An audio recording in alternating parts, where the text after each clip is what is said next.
Reit, yn ôl i boster yr wyddor, a tro hyn ni'n mynd i fynd am yr un yma. Fy ngafr. Gen i weld beth allwn ni wneud tro hyn. Reit, ar gyfer yr afr, ni'n mynd i ddechrau gyda'r pen. Felly, ni'n mynd i ddechrau tua canol fan hyn. Digon o le ar y top ar gyfer y cyrn, digon o le ar y gwaelod ar gyfer y coesau. Felly, ni'n mynd i ddechrau mynd ar draws top i bennau. A dod lawr gwaelod i geg efo yna. Ni'n rhoi chydig bach o farf iddo fe. Wedyn ni'n dod am lan, nes bod ni'n cyrraedd ei glyster a wedyn nôl. Okay? So dyna i bennau.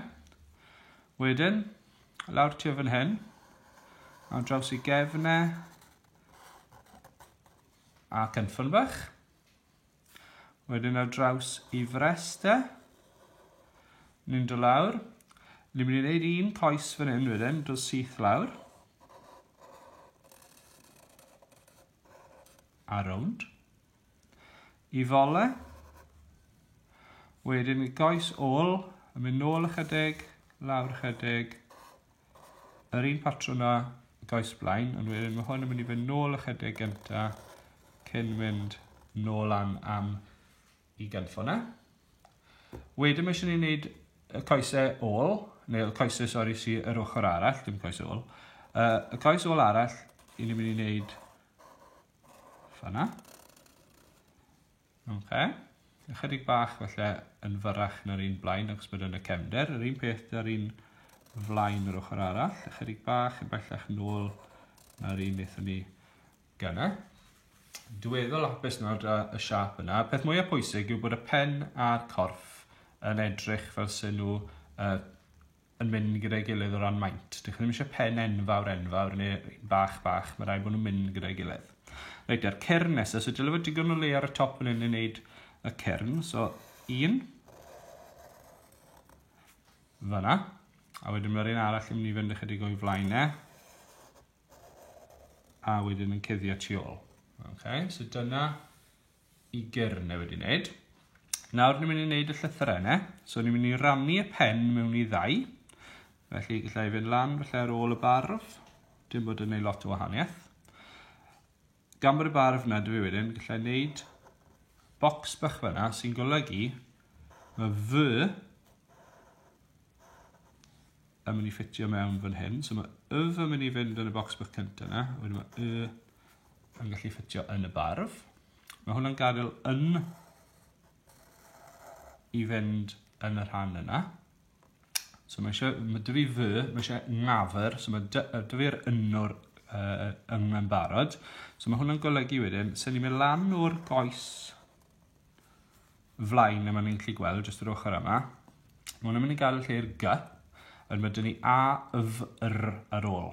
Felly mae'r R yn mynd i ffitio yn y goes gefn. Felly ni'n mynd i mynd lan fyna a draw. Mae siap F yn dod fan hyn.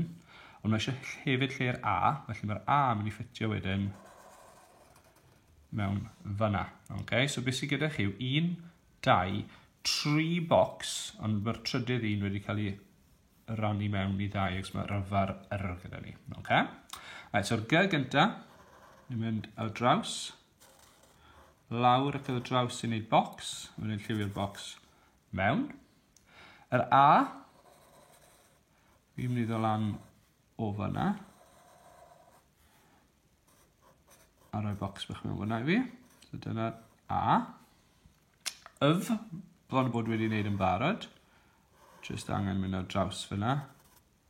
A i liwio fy mewn, just to cliso fyna chydig bach. A wedyn mae yr ni.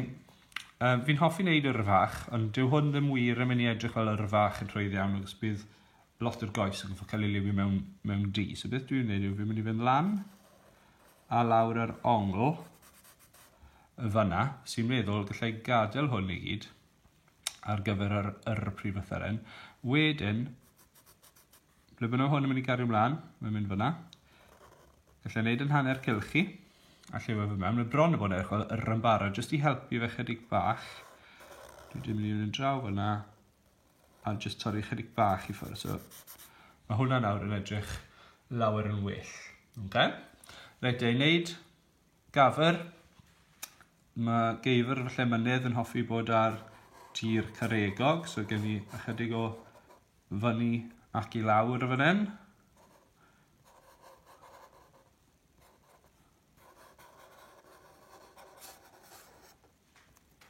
A dyna fe. Okay, mae'r afr wedi gorffen. Mae croeso chi chwnegu rhywbeth arall. Can oes gafr eto, yn amlwg mae gyda ni eifr o bob lliw. Felly mae croeso chi liwio eich gafr chi mewn pa bynnag liw byddech chi'n hoffi. Okay, so disgwyl mlaen i weld beth i chi'n creu.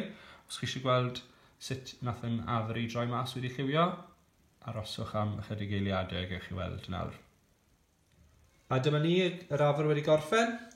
Wedi mynd am llwyd ar gyfer y creigiau. Dwi wedi mynd am frown golau iawn yn ysgafn ar gyfer corff, a wedyn wedi rhoi brown ychydig bach yn fwy amlwg ar gyfer y cyrn.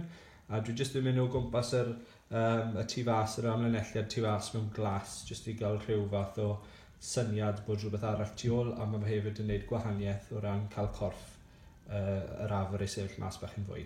Felly cofiwch rannu, os nad ych chi wedi'n barod, tan ysgrifiwch i sianel YouTube Oriel Odl, a yn fwy nad y byd, mwynhewch eich arlenio chi. Diolch yn fawr.